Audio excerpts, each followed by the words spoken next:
O que esperar da seleção brasileira com Fernando Diniz no comando? Vem aí, né, os primeiros jogos do Brasil com um novo treinador e, além disso, data FIFA tem a volta da seleção da Argentina e as eliminatórias para a Eurocopa. Tudo sobre futebol internacional. Rotas da Bola.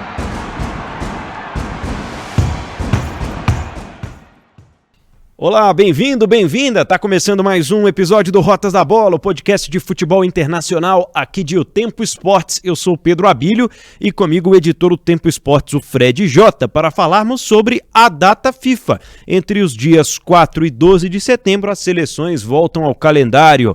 E aí, Fred Jota, tudo bem?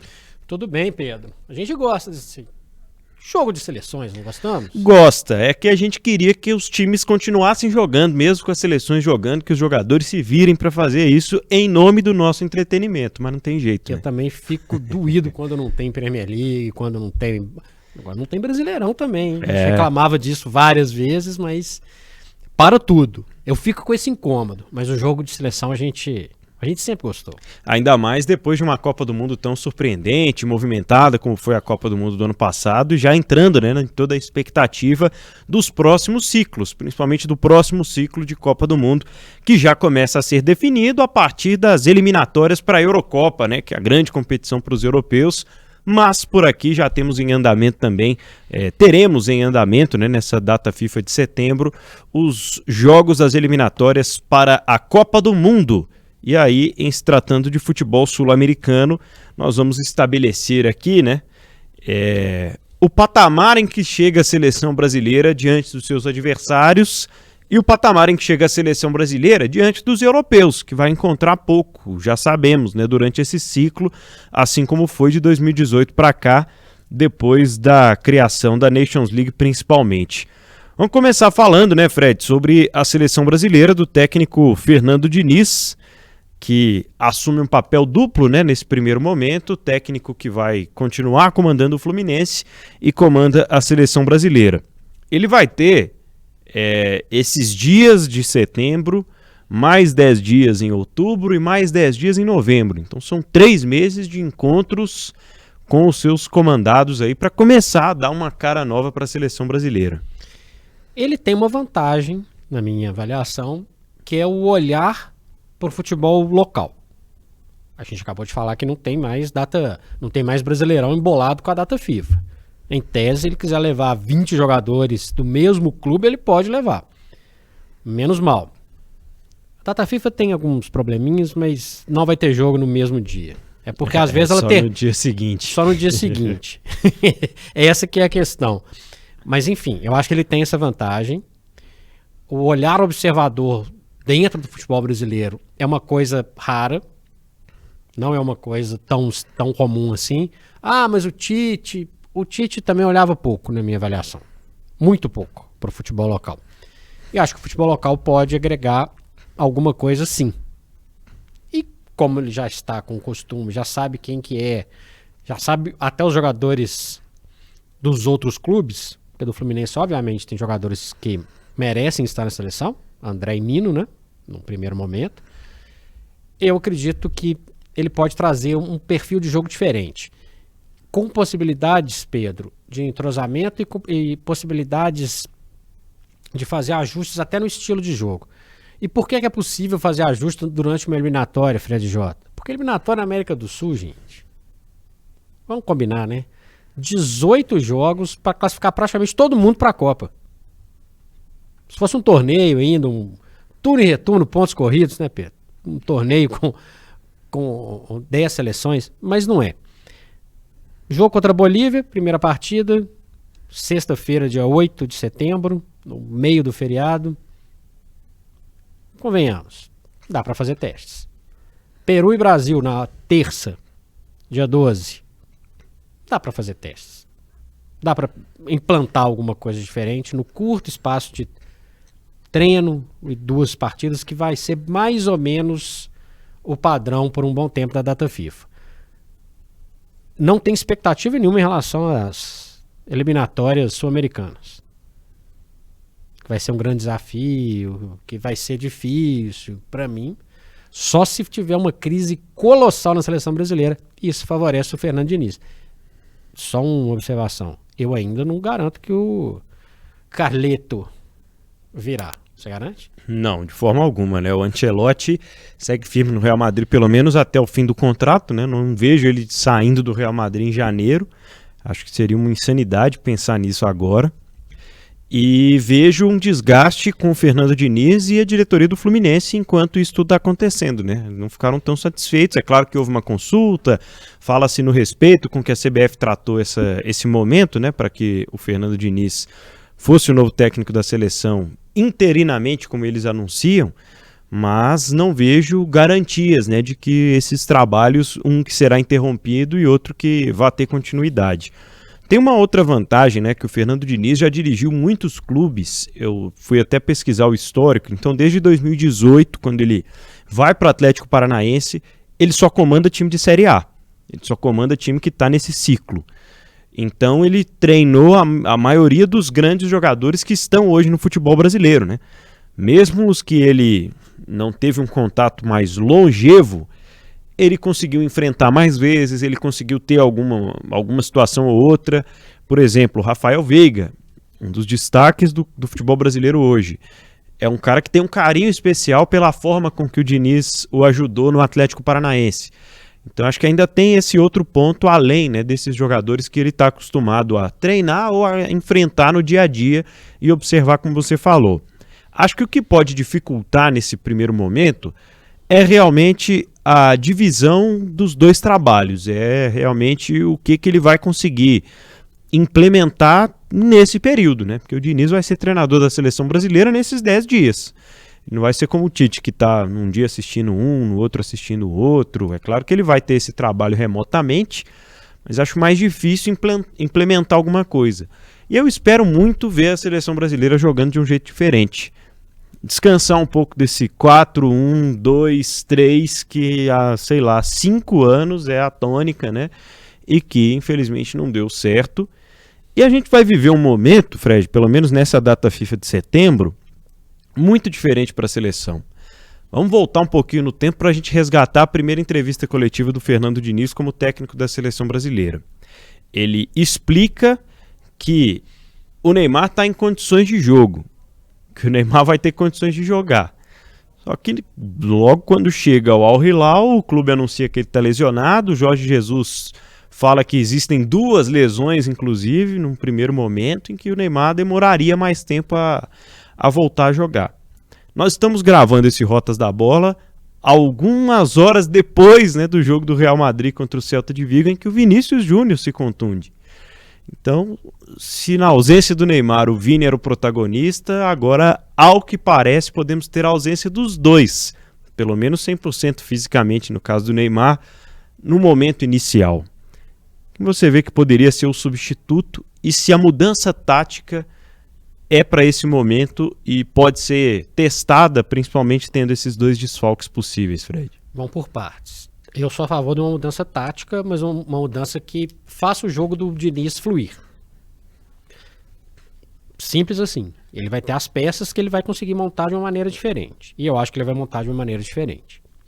Em relação à tática, precisa de ter uma cara, um jeito novo, sem dúvida. Em relação ao Fluminense, o Fluminense vai chiar o resto da vida. Óbvio que qualquer treinador do futebol mundial está sempre em trabalho de observação. Independentemente de ele estar no comando de um clube ou outro. Então o Fluminense vai chiar, paciência, não tem o que fazer.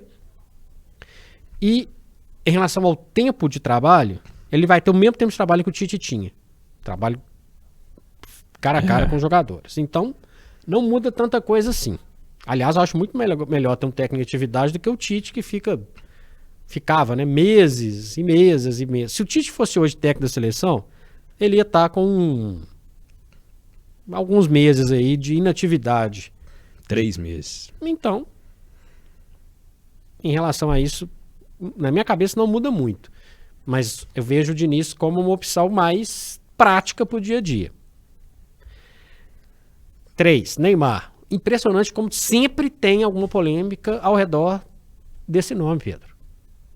É inacreditável. Eu não sei se o cara tá contundido, se ele tá com 2 contusões, se ele tá com uma. Ele jogou lá o amistoso lá do Paris Saint-Germain. Ele tava machucado antes, não tava. O fato é que ele não estreou ainda pelo seu novo clube. Já chegou criando polêmica, porque ele falou que gostaria de estrear depois da data FIFA.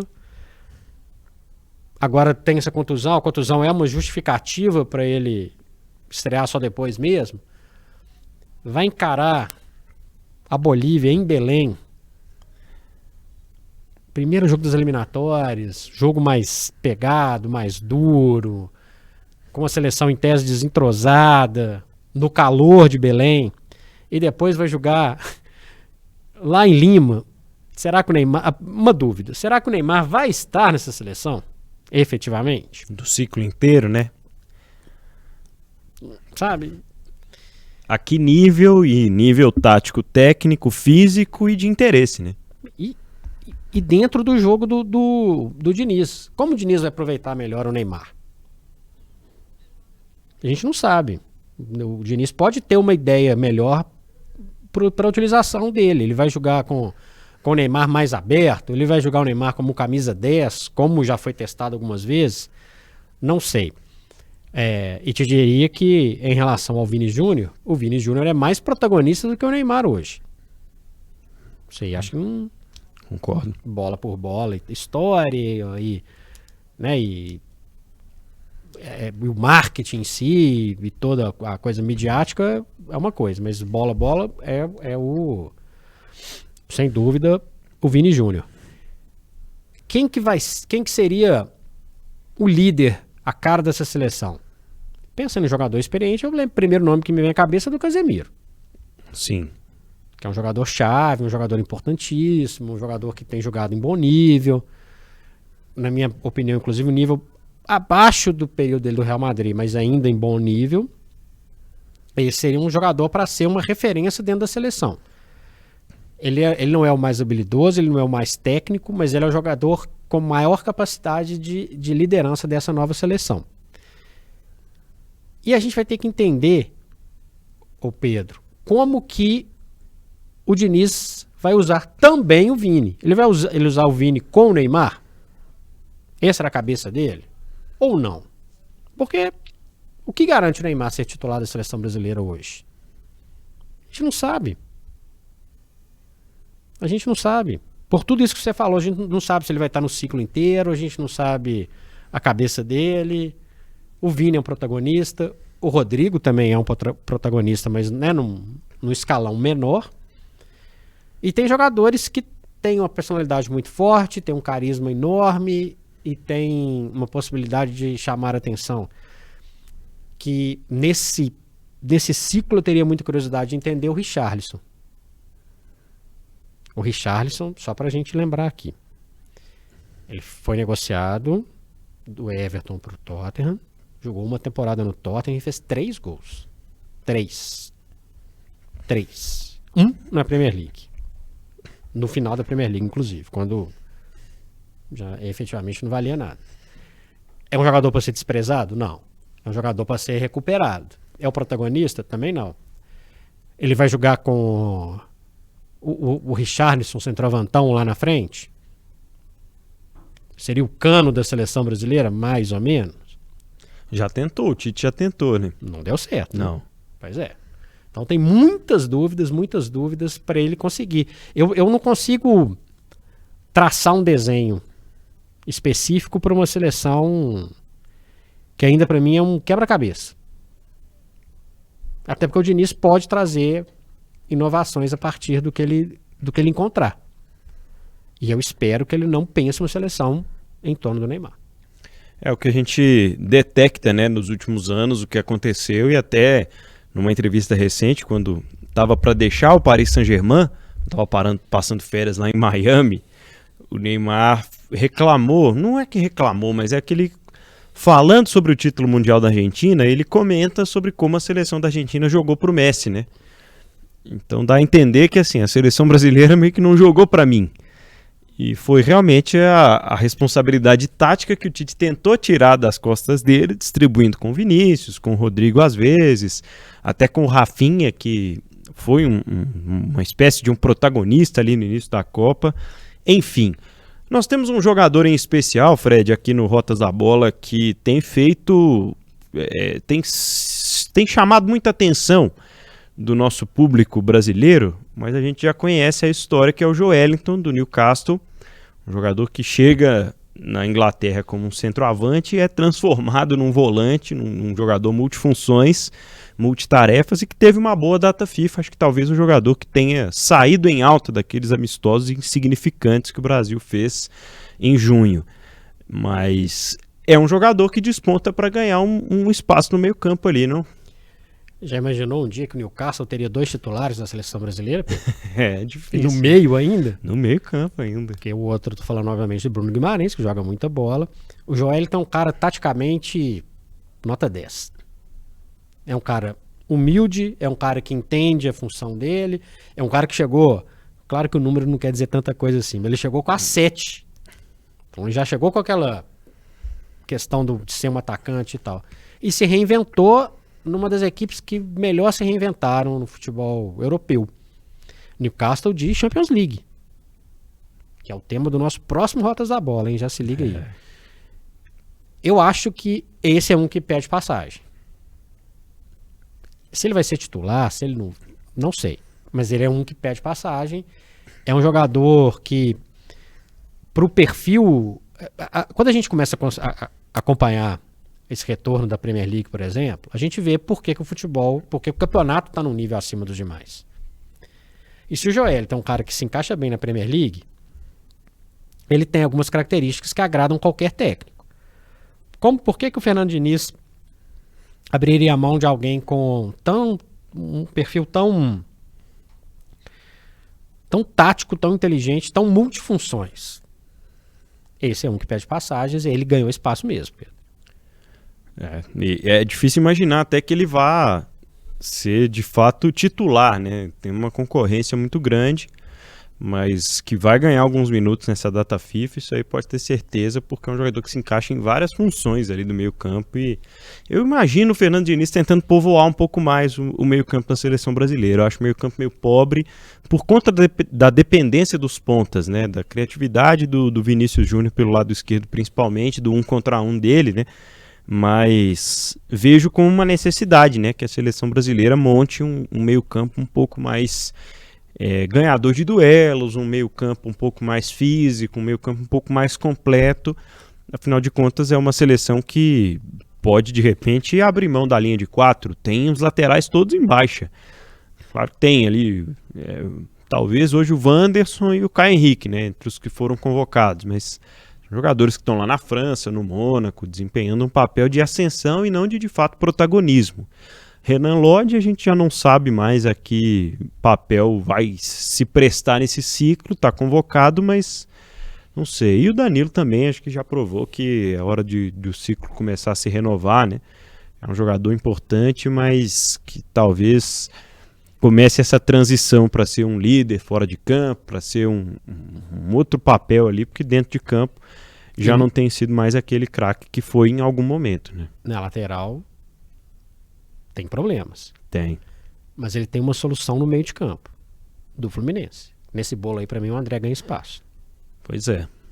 É um jogador de confiança dele. É um jogador que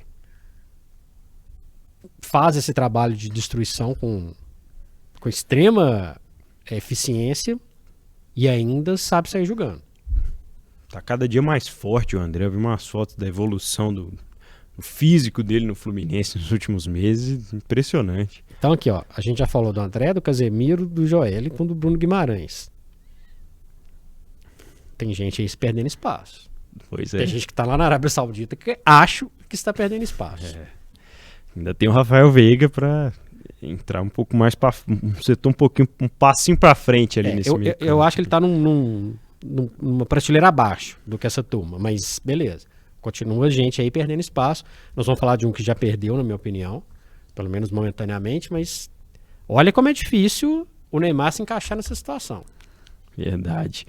Bom, Lucas Paquetá, Fred, ele foi o caso mais surpreendente, né, do momento da primeira convocação do Fernando Diniz, que anuncia, né, que por um motivo extracampo não convocaria o Paquetá, e depois vem à tona essa história de que ele está sendo investigado lá na Inglaterra por suposto envolvimento com apostas esportivas, né, por conta de um cartão amarelo que ele levou, e o Paquetá fica fora dessa convocação. Já tinha perdido um pouco, né, do prestígio que teve até o momento da Copa do Mundo, afinal de contas esteve, né, no barco daquela Copa do Mundo que não foi um sucesso muito longe disso, e agora com essa questão. Apesar disso tudo, assume cada vez mais um papel de protagonista no seu clube, né? Total, apesar de ter tido uma relação um pouco quebrada com a possibilidade de mudança surpreendente para o Manchester City, que também fechou as portas depois da investigação. E eu fico pensando muito assim, sabe, Pedro? O que leva... Está em investigação, né? Mas o que leva um jogador com o currículo do Paquetá, jogou no Milan, jogou no Lyon, tá jogando na Premier League, foi campeão da Continental no ano passado, na última temporada, a se envolver ou ter a suspeita, né, de ter se envolvido numa história como essa. É triste, é inacreditável, mas na minha opinião, repetindo o que eu já falei várias vezes, para mim é um jogador comum. Acho que ele pode cumprir boas funções táticas. Acho até que se ele fosse realmente contratado pelo Guardiola, ele ia agregar demais pro futebol dele, mas é um jogador comum. Ele não é um jogador, ele não é o extra-classe. Não. Ele não é o Vini Júnior, ele não é o Rodrigo, ele não é o Neymar, ele não é o Casemiro. O Bruno Guimarães, para mim, tá num patamar acima dele. Então, assim, é uma pena a gente ver o jogador ser envolvido nessa situação. Ponto. Se realmente for comprovado, um erro grosseiro. Agora, ele vai fazer tanta falta assim? Sinceramente, não. Ainda mais, né, nesse processo de renovação no ciclo da seleção brasileira. Eu concordo com você nesse ponto. E aí já emendo, né, a pergunta aqui para a gente fechar o assunto seleção brasileira, que é: quem pede passagem e quem está sobrando nessa lista? Para mim, quem sobra na lista é o Richarlison, e quem pede passagem no lugar dele é o Vitor Roque. Eu acho que logo que eu bato o olho na lista, assim, eu já penso, poxa, como é que essa mudança não aconteceu? É a primeira coisa que eu consigo pensar, assim, em relação à lista da seleção brasileira, Fred. Olhando a lista aqui, tem muita gente que tá sobrando na lista. O Antony fez uma boa primeira temporada no Manchester United? De jeito nenhum. Fez uma boa Copa? Também não. Para mim tá sobrando. Tem o Matheus Cunha que eu ainda tenho ressalvas. Mas beleza. É outro que o Vitor Roque poderia ter ido no lugar. Em relação ao Vitor Roque, não vou discutir. Para mim é o jogador, é a ausência mais sentida e não tenho o que falar. Richarlison, concordo. Acho que, considerando a lista de quem pede passagem para mim é o Gabriel Martinelli. Concordo. Esse que efetivamente merece um espaço. Pode ser o jogador a se beneficiar, entre aspas, de uma mudança tática e das ausências do Vini e do Neymar. Né? Considerando que não vá nenhum nem outro, para mim é titular. Eu falei do André, que pede passagem, e quando você começa a lista, olhando a lista de convocados, e você olha laterais, Danilo. Não dá, né? Não dá. Talvez dava até para aproveitar o Danilo como zagueiro. Nós chegamos a conversar isso. É porque o Tite chegou a usar uma espécie de um 3-5-2, que tinha o Alex Telles no meio campo e o Danilo recuado para a zaga, né? Era um time meio torto, assim. Mas... Não precisa dessa viagem, mas ele pode ser usado como zagueiro, já que está na seleção. Para mim não deveria estar na seleção. E o xará dele, do Nottingham Forest, esse é um jogador a ser olhado com mais carinho pela seleção brasileira. Nós falamos do Joelinton aqui, e é um jogador que, taticamente, também desempenha mais de uma função com eficiência. E agora com uma temporada uma temporada dura no Nottingham Forest, acho que ele ganhou uns pontinhos aí na carreira dele. E só para fechar, tenho muita curiosidade, vai ser parceiro do Danilo, Andrei Santos, Jogador com extremo potencial. Jogador para ser observado de perto. Vai passar uma temporada emprestado ao Nottingham Forest antes de retornar para o Chelsea. Jogador que era do Vasco, que para mim tem muito potencial. Tem como renovar, viu, Pedro? Tem como renovar. Não pode deixar a seleção brasileira cair aí nesse marasmo que teve nos últimos anos, né? Infelizmente, com o Tite nos ciclos de 2018 e 2022. 2018 ok, mas 2022 ficou aquela sensação de que dava para a seleção ter ido mais longe. Bom, vamos falar também sobre outras seleções, né, e outros times protagonistas. Acho que na América do Sul tá todo mundo na expectativa de ver a Argentina em ação de fato, né, Fred? Porque a Argentina fez ali amistoso, goleou a Austrália, goleou não sei quem, mas agora é o vamos ver, né? E agora tem o Messi jogando nos Estados Unidos do jeito que ele quer, fazendo mais gols que jogos, escolhendo o gramado, enfim. Não sendo marcado. É um outro contexto de Messi e um desafio para o Scaloni, né? Ele tá jogando num nível, não ele, pessoal, mas num nível geral mais baixo. Quando eu falei aqui, gente, que ele não tá sendo marcado, busquem alguns vídeos de alguns jogos do Inter Miami, que é a pelada de segunda-feira. A galera não marca o Messi, gente. E isso não tira nada do mérito do Messi, que é um monstro, é um jogador que tá mudando a história desse clube, que é um clube pequeno, insignificante até então, que já começou a ganhar uma tacinha aqui, já começou a fazer uma gracinha ali, encher estádio, etc. É o efeito Messi. No futebol do nível inferior.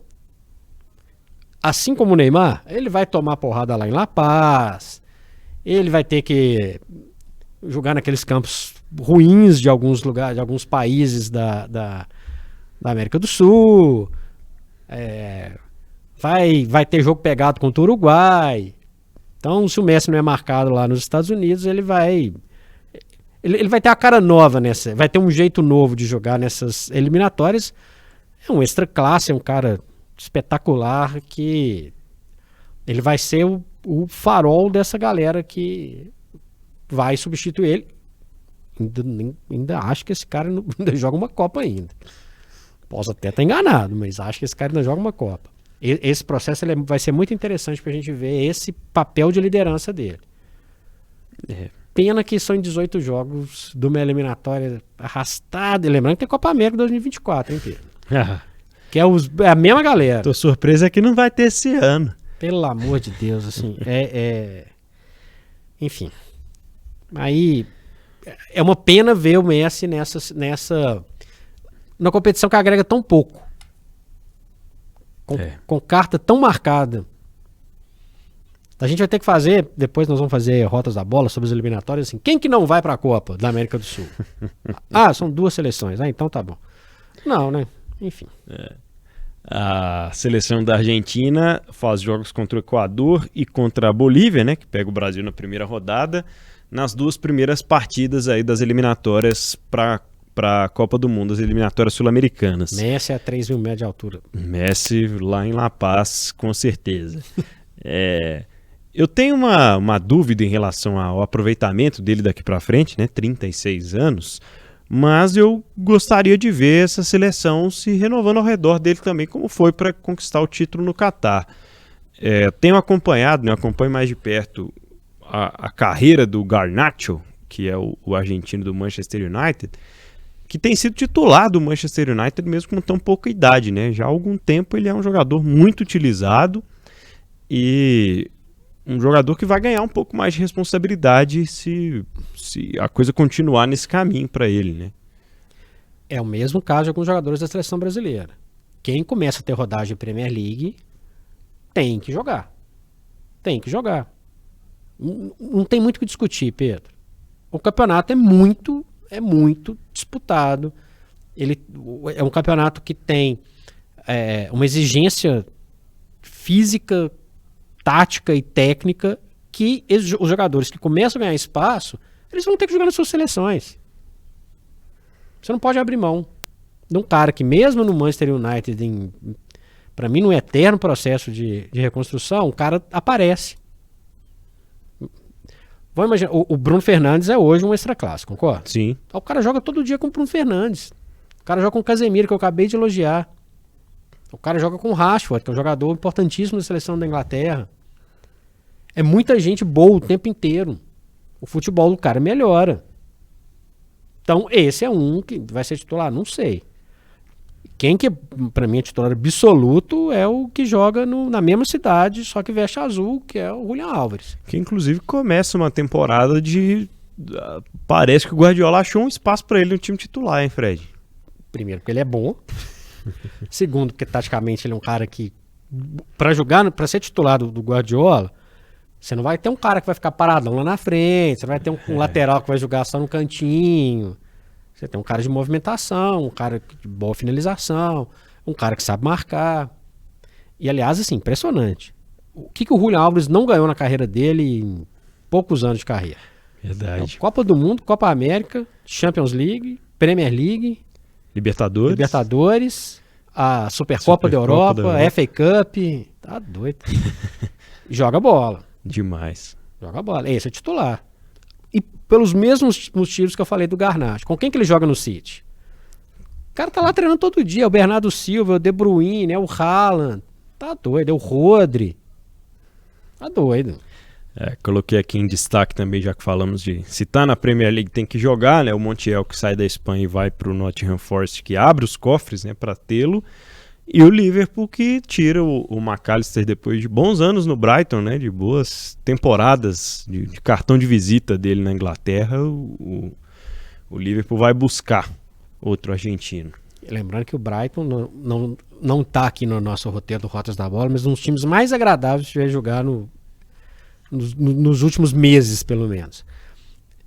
O Montiel que fez o gol de pênalti, que deu o gol para a Argentina. Obviamente não é um jogador nível Álvares ou Garnacho, por razões óbvias, mas o McAllister é um jogador, esse é mais um daquele bolo dos taticamente imprescindíveis. Você não pode abrir mão dele. Não pode abrir mão. Não pode.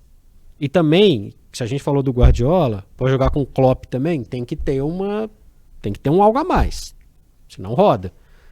E o McAllister é um jogador e tanto, é um jogadorzaço. Então é muito interessante ver esses caras que a gente falou com a figura do Messi. Se vai até a Copa ou não, vou repetir, eu tenho muitas dúvidas que o Messi não aparece lá, ainda mais nos Estados Unidos depois desse período dele lá no Inter Miami. É importante ver o que esses caras vão fazer nesse período final, entre aspas, do Messi. Mas esses caras todos, pra mim, eles têm que jogar. O goleiro também é de Premier League, inclusive, né? Tem zagueiro, né? Tem. Muita gente que vai vir da Inglaterra. Acho que são 13 ou 15 jogadores. Entre 13 e 15 jogadores hoje que são os argentinos da Premier League. E cada vez mais argentinos, cada vez mais titulares, né? Como a gente tem visto, uma movimentação de brasileiros muito grande também. E isso aumenta o nível de jogo. O que eu quero dizer é isso. Não estou fazendo aqui a defesa da Premier League, né? Blá blá blá, não é isso. É que o nível de jogo é diferente, potencializa todos esses jogadores que a gente citou. É isso. Só destacar o calendário então do Brasil. Brasil e Bolívia na sexta, dia 8 de setembro, 9h45 da noite no Mangueirão, em Belém.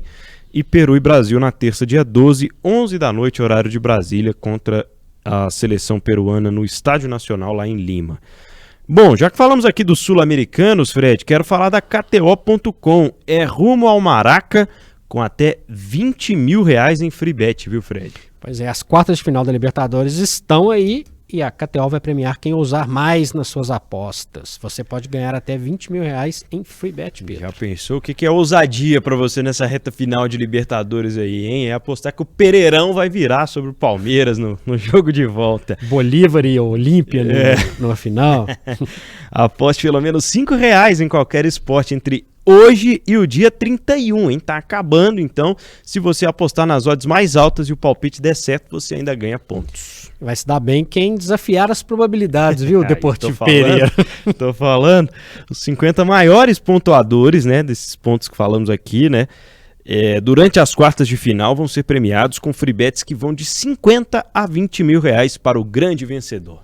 Então vai lá, acesse KTO.com e não se esqueça de clicar em aceito participar e apostar no Deportivo Pereira. Site para maiores de 18 anos, viu? Joga com responsabilidade. KTO.com é onde a diversão acontece. Diversão vai rolar também, Fred, na reta final aqui do Rotas da Bola, para a gente falar sobre as eliminatórias da Eurocopa, que também estarão nessa data FIFA de setembro. Estamos chegando à 5ª rodada, metade do caminho, né? São 10, são 5 times em cada grupo, então tem sempre um que fica de folga. Eliminatórias da Alemanha, aliás, Euro da Alemanha no ano que vem, cada vez mais próximas aí para as seleções. Com surpresas até aqui, mas como os jogos são muito espaçados, isso é uma montanha-russa danada. Tem 4 seleções 100% até agora. 4 jogos, 4 vitórias. França, ok. Portugal, ok. Inglaterra, ok. E a Escócia? A Escócia, hein? A Escócia tem 4 jogos e 4 vitórias. É uma surpresa desse período até aqui. Se vai conseguir chegar na Euro, se vai conseguir voltar para uma Copa do Mundo agora, é mais difícil não jogar a Copa do Mundo do que jogar a Copa do Mundo, né? Mas são seleções que estão chamando a atenção nesse princípio de eliminatórias da Euro. Portugal jogando para o Cristiano Ronaldo, né? O Neymar pediu, o Portugal está fazendo. Está jogando para o Cristiano Ronaldo mesmo. E com cada vez mais o Roberto Martínez colocando uma cara diferente nessa seleção também, trazendo mais jogadores jovens, trazendo mais peças. Acho que se ele conseguir colocar na cabeça do Ronaldo que ele pode ser útil num processo de transição e sair de cena para o Gonçalo Guedes, para o Ramos, para os outros jogadores aparecerem ali na frente, vai dar bom, hein? Pois é, vamos ver. Rodado também o Martínez. Está Demais. acostumado a jogar com estrelas que brigam entre elas, lá na seleção da Bélgica, né?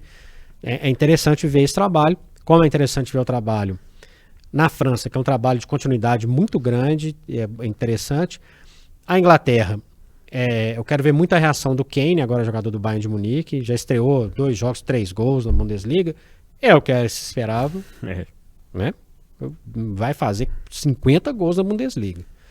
É interessante ver ele fora, agregando para a seleção. Tanto ele quanto Bellingham, para mim, talvez a melhor contratação de todas da janela de temporada, de pré-temporada. Já a Escócia, o que eu acho interessante da Escócia, além da óbvia proximidade da Inglaterra, que faz com que alguns jogadores rodem mais, a gente, pela Premier League, né? Se eu falei de Brasil e Argentina, como é que eu não falo da Escócia? Acho que isso também tem potencializado o futebol local. Longe de ser favorito em alguma coisa, pode perder os outros 4 jogos e não vai ser nenhuma surpresa. Não é o futebol vistoso, mas é o futebol que taticamente tem crescido. Lembrando que a base do... Não se assustem. A base do futebol escocês histórico é o futebol de passes, tá? Se a Inglaterra era o kick and rush, né? Que é o bom e velho chuta e corre. A Escócia é o futebol de passes. De troca de passes, que é muito interessante. É um tradicionalíssima. E sempre teve jogadores de boa qualidade jogando o mundo afora. O Kenny Dalglish, Souness, o Robertson, os 3 aqui que eu citei com boas passagens ou passagens históricas pelo Liverpool. De surpresa, além da Escócia, para mim, a Finlândia, que é líder de um dos grupos. Vai ser fogo de palha? Não sei. A gente já viu muita surpresa. E para mim, a avaliar o momento de instabilidade ou de baixa de Espanha, Holanda e Itália, que começaram as eliminatórias patinando. Inclusive a Espanha no grupo dessa Escócia aí, né? Exatamente. Escócia que joga com o Chipre e depois folga na outra rodada que vai ser dessa data FIFA de setembro, né? Então joga contra o saco de pancadas do grupo até aqui e pode nadar de braçada aí na liderança, enquanto a Espanha vive uma crise institucional surreal, né? Que o presidente da federação se envolve numa briga política por conta de um beijo numa jogadora na premiação, o momento mais alto da história da Copa do Mundo, do futebol feminino. é marcado por essa tragédia, por esse cenário lamentável que certamente vai respingar em todo mundo, inclusive na seleção masculina, que já não está lá essas coisas nesse início de eliminatórias. Você citou a Itália, Fred. A Itália tem uma mudança no comando técnico inusitada, né? Porque o Luciano Spalletti assume.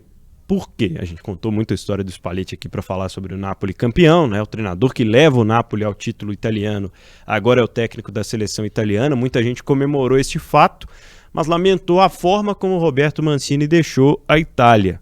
Porque ele sai alegando motivos pessoais e poucos meses depois é anunciado como técnico da Arábia Saudita, que está levando todo mundo e levou por motivos pessoais o Roberto Mancini. Pessoais e do bolso. Ninguém tem risco. O Spalletti tem risco de ter outro carro roubado? Agora vai ter, né? Olha lá. Agora... Antes era só uma cidade, agora é o país inteiro. Pois é, vamos ver o que esse cara vai arrumar, né? Só para lembrar vocês que a torcida do Napoli, muito irritada com um período com o Spalletti no comando, simplesmente roubou, vamos dizer que escondeu o carro do atual técnico da seleção italiana. Spalletti, que se ele levar para a seleção italiana o perfil de jogo que ele conseguiu implantar no Napoli, teremos uma seleção italiana muito interessante de ser vista. Muito interessante. E isso requer tempo. Isso requer trabalho. No clube é uma coisa, em seleção é diferente, é um tempo menor. E na Europa, né, Pedro? Tem uma grande diferença em relação a essa modorrenta eliminatória da América do Sul. Competitividade. 3 pontos todo jogo e... Tá tudo valendo, você não tem garantia de classificação para lugar nenhum. Você pode, tanto nadar de braçada como Portugal, Inglaterra, França estão fazendo, como cair num grupo que tem uma surpresa como a Escócia. Quando não é a Escócia, é uma Noruega, é uma Finlândia, é uma Irlanda e por aí vai. Então, vamos ver como que vai ser esse trabalho. Se ele conseguir implantar, beleza. Em tempo e com resultado. Senão ele vai ter outro carro escondido em algum lugar. Lembrando que além dessa turma que eu falei, dos 3, outra marca do futebol mundial que precisa se explicar até chegar à Eurocopa é a dona da casa, a Alemanha, que parece meio num sem rumo. Hein? Sobre a Itália, são dois ciclos, né, fora de Copa do Mundo e uma Eurocopa conquistada no meio desses 2 ciclos, né? Algo surreal. Não me lembre dessa conquista. Algo surreal. Agora, sobre a Alemanha, né, que vai ser a dona da casa, não disputa as eliminatórias para a Euro, vai jogar contra o Japão e contra a França, que dá de folga na segunda rodada aí, né, da data FIFA, em 2 jogos amistosos, mas... é o ciclo mais confuso das renovações das grandes seleções do futebol europeu. Lembrando, o que a Alemanha fez mesmo nas 2 últimas Copas do Mundo? A Itália nem foi. E a Alemanha... está vivendo a maldição da campeã. Mas está lastrando, né?